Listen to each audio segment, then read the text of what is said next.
My father never wanted a boss on his head. He wanted to be the owner of his own business. Ergo, he tried his hands on a few businesses early in his life, but sadly those ventures never panned out well.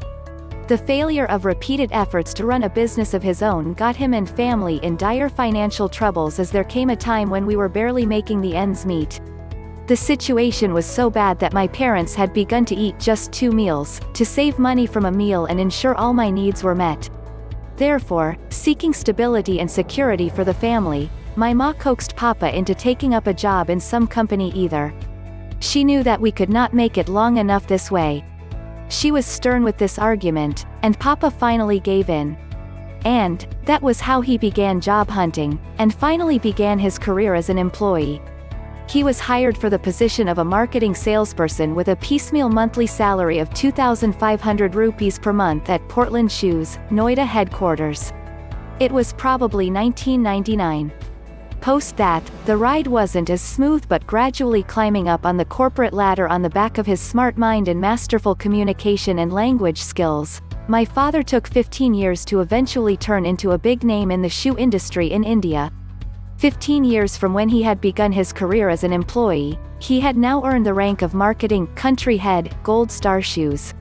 That was a pretty big deal and a great upward climb, no doubt. That was his heyday. He was even awarded the title of Most Promising Growth Drivers in Indian Shoe Industry for 2 consecutive years at fabled Jaipur Shoe Fun Mela, a big festival for the Indian shoe industry. But he still wasn't pleased.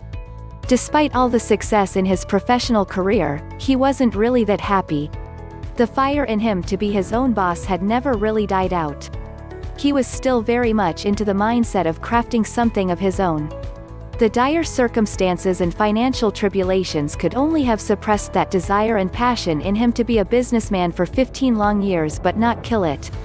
Ergo, in early 2014, Papa decided to hang his boots. He quit his job to begin working on his own venture.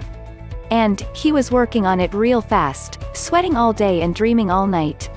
He was on a pursuit and always had a sound idea about what he had to do, as if he had been planning for this for years. Within months, he had gotten an office and a warehouse at a rental. He had also gotten the TAN number, which is a prerequisite to run a business in India. And that was how my Papa established Magic Enterprises based at El Deco Mall, Faridabad, within 4 months of quitting his job. But what he had been waiting for 15 long years, life was not benign enough to give him another 15 to accomplish and grow old with. Just days after Magic Enterprises got registered and approved by the tax authorities, tragedy hit us hard. On the 23rd of June 2014, life thwarted an unbridled SUV driven by an intoxicated person on him.